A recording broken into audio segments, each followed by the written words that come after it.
Assalamualaikum warahmatullahi wabarakatuh. Sebelum memulai ke pembahasan mari kita video like dan bab 3 jaringan fiber optik. Bab 3 jaringan fiber optik pertama ditemukan oleh mahasiswa kedokteran yang bernama Harry Lamb yang menemukan serat optik pada zaman kuno tahun 1930. Mengenai jaringan fiber optik atau serat optik. Fiber optik atau serat optik merupakan saluran transmisi data yang terbuat dari layar serat kaca atau plastik. Serat kaca ini sangat halus menyerupai rambut manusia. Ukuran perintinya berkisar 125 mikron. Kabel optik memiliki dua bentuk. Pertama, kabel udara dan kabel tanah. Bagian-bagian jaringan fiber optik. Terdapat 5 bagian pada kabel jaringan fiber. Ke-1, kabel jaket. Kedua, straining fiber. Ketiga, clouding. Keempat, cladding. Kelima, cord.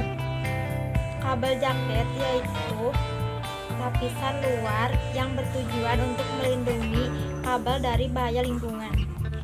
Kedua, straining fiber membantu melindungi dari ketegangan atau kerusakan. Terdapat 6 karakter pada jaringan fiber optik. Pertama, bagian fiber optik terdiri dari 5 lapisan. Kedua, straining fiber membantu melindungi dari ketegangan atau kerusakan.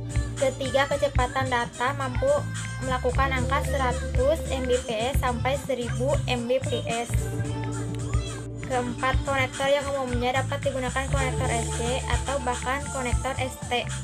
Kelima, panjang kabel konektornya mencapai 2 km. Keenam, biaya rata-rata nodenya cukup mahal. Prinsip kerja optik memantulkan dan membiaskan cahaya yang merambat dari dalamnya. Faktor penentuan kinerja fiber optik. 3. Optik, faktor penentuan kinerja fiber optik. Pertama, numerical aperture disebut atau NA. Kedua, redaman. Ketiga, dispensi. Jenis-jenis kabel fiber optik. Pertama, single mode. Kedua, multi mode. Kegunaan fiber optik. Pertama, digunakan untuk aplikasi LAN. Kedua, digunakan dalam teknologi televisi. Ketiga, digunakan dalam dunia penyerayan komunikasi. Keempat, mengembangkan saluran fiber optik bawah air. Kelima, digunakan untuk memancarkan sinar transmisi satelit. Keenam, dalam bidang kedokteran. Ketujuh, dalam bidang perindustrian. Keunggulan kabel fiber optik. 1. Kapasitasnya yang besar. Bukan rahasia umum lagi jika kabel optik adalah jenis kabel yang mampu mengantarkan data dengan kapasitas besar sehingga gigabit-nya per detik. Selain itu, transmisinya yang dapat dijangkau sangat jauh. 2. Komponen yang tipis atau kecil. Kabel fiber optik adalah jenis kabel yang utamanya adalah serat kaca dan plastik. 3. Menggunakan arus listrik. Perlu Anda ketahui bahwa kabel fiber optik ternyata tidak membutuhkan arus listrik loh. Wah, hal ini dinilai akan meningkatkan keamanan karena resiko konsleting tidak akan terjadi. 4.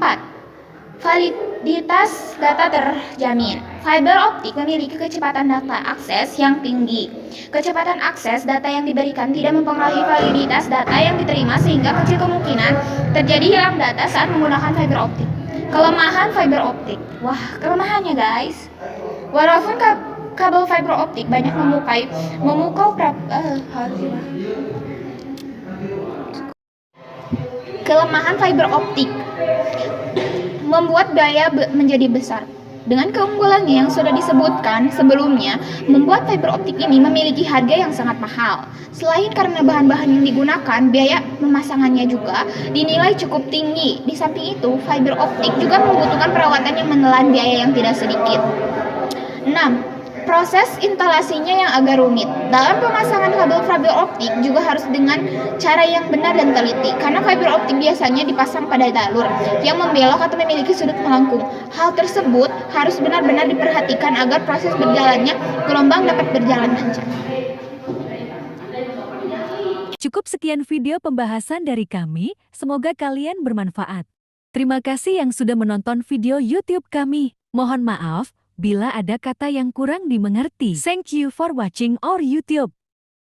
Wassalamualaikum warahmatullahi wabarakatuh.